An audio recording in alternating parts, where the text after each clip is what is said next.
to my channel. I hope you've had a really good week so far.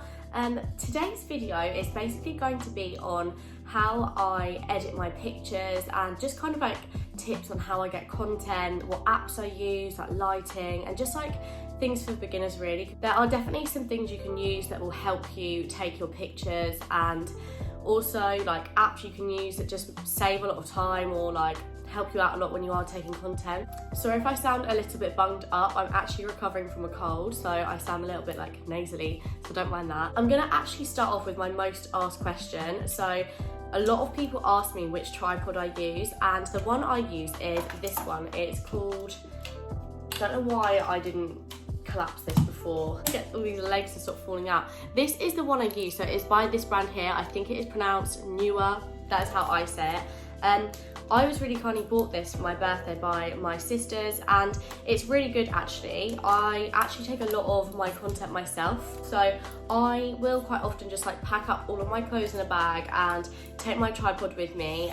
The legs extend, so it is quite tall, so you can get quite a few different angles even on your own, which is what I really like about it. It does actually come with a ring light as well. The ring light just attaches at the top here, and then yeah, when you're taking pictures you just pop your phone in this bit here, and this like kind of extends out, and then it like clips on to a bit at the top. One thing I will say, which is kind of annoying, is this sometimes like comes down, and also my phone is like an 11 Pro Max, and this doesn't stretch wide very easily, so like it can be quite stressful trying to get my phone into there sometimes. I don't think a lot of like tripods actually come with like a bigger phone hold, so I think it is just what it is. Alongside that, it also comes with a little clicker. So this connects to your phone through Bluetooth, and basically I think this top one takes either a video or burst. I can't really remember because I don't use it. I just use the bottom button, which is, well, the top one. I use this button here, and yeah, this just takes your pictures for you, and it's really easy. It's quite easy to like hide in your hands. I try and do poses where obviously I'm not going to be having my hands out too much. I often, if I am doing ones like that, I will just try and conceal it with a little like that. It's quite easy to hide, and this has saved my life. I use it so often. I would definitely recommend investing in a tripod if you have recently started out on Instagram, or if you just kind of want to go out and get your own content. That is the next kind of point I'm going to move on to. Taking your own content, I feel like, can be really good because you can go out at any time you want to. You can kind of go where you want, and you know, you don't have to kind of wait for someone, or you don't have to feel bad like asking your friends or your family to come and help you, or your boyfriend, whoever. On the other side of that, I'd say sometimes content can look a little bit samey when you are just taking your own pictures, whereas if someone else is taking, they can get different angles, and there's only so many angles you can kind of get with the tripod. So that's kind of one thing that I want to start doing a little bit more, a bit less content on my own, just so I can get some different kind of pictures. Another really important thing I think about content is lighting. I avoid trying to take pictures on days where it is overcast and grey, which is 90% of the time in the UK, so it makes it really difficult. However, we are now coming up to summer, so it is a lot easier to get out and get the sun. I actually have found more recently as well that I prefer shooting in like a golden hour kind of time. Sometimes when it is midday and the sun is really bright, it can almost look a little bit too much unless you're in like a nice shaded area.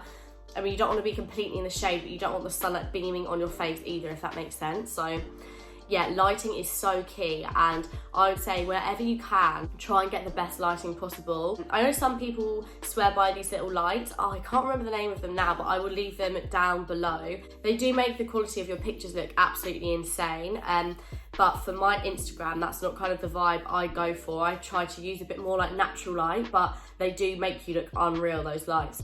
I've actually recently bought a little sunset lamp from Shein, which I'm so excited to use to shoot content because it's basically like, it mimics golden hour. Someone actually asked me on Instagram about what poses are kind of like cool and help you get like good content. I think again, posing and getting the right pose for the right outfit and the right background, everything kind of like ties in together to help you get a good picture. I'm going to insert a few pictures of like some popular poses I like to do.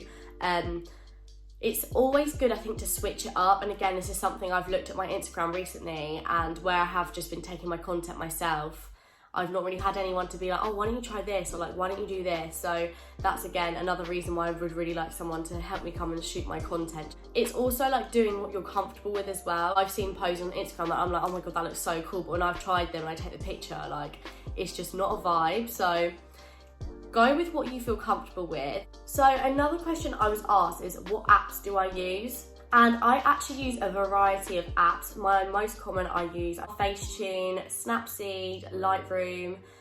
What else do I kind of use? I use Videoleap for editing a lot of my reels actually.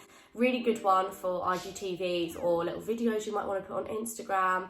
Snapseed is really good for kind of like expanding your background. So sometimes I'll take a picture and I don't have like much room around me, so like fitting it onto the grid, like it would look better if I had like a bigger background. There is this tool on the app Snapseed called Expand, and it can help you like make your picture bigger. If I have a blank wall behind me, it's a little bit harder if you have like a busy background, obviously, because when you start expanding it, it just like kind of glitches out the sides and stuff and it looks a bit strange. So that is a really good one. I kind of got onto Adobe Lightroom more recently just because it's really good for kind of like the colours in your picture. Sometimes if you need like a certain shade of blue to match your feed, you can play around with the tones in that picture and then get it to be a better colour blue to suit your feed a little bit better. Just things like that, like quite nitpicky things, but it does actually make such a difference.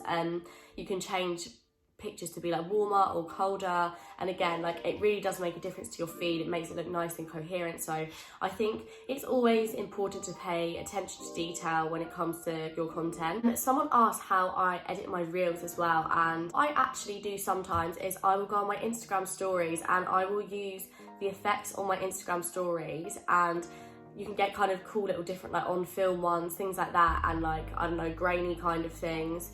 And I will take the Instagram stories, obviously with those filters on, and I will save them, and then I will edit them into either a reel or an IGTV or a TikTok. Sometimes it's nice just to switch things up, and those filters can add like quite a cool aspect to a video. So yeah, that is how I do that. Another thing I kind of wanted to cover is your backgrounds. I think trying to get content with like a background that suits your aesthetic and also is going to like complement your outfit and what you're wearing is so important, and it can make such a difference in quality of your pictures if you are kind of paying attention to that. I tend to go for like a more plain background, or if I am going for like a bit of a busier background, I'll try and make it suit the outfit I'm wearing and also like the kind of style I'm going for on my feed at the time. You do have to kind of like think about what's around you and what's actually going to be realistic in terms of like getting your content as well, because it's not always accessible to be traveling around all the time, but when you can, it is nice to like switch things up as well. So just take advantage as well of like times that you're going places. Like, don't be afraid, like if you're going out with your friends and you see like a nice background, to get a picture then, or like just note down where it is so you can go back there in the future. I would say my last kind of tip is when shooting content is to try and get as much done in one day as you can. It will save you so much time, and honestly it's a lot easier when you can kind of have a full content day so you can get on with the rest of your week. If you have other commitments during the rest of your week, you don't have to worry about like fitting content in here and there. I really hope you guys enjoyed today's video and it was a bit insightful into taking content, editing content, and yeah, kind of like how it all works. I hope this helped some of you guys who might be beginners as well. If you enjoyed this video, be sure to like it and find me on my other socials in the description box down below. I will be back on Wednesday with another haul, so make sure you have subscribed to see that. Have a nice weekend, guys. Bye.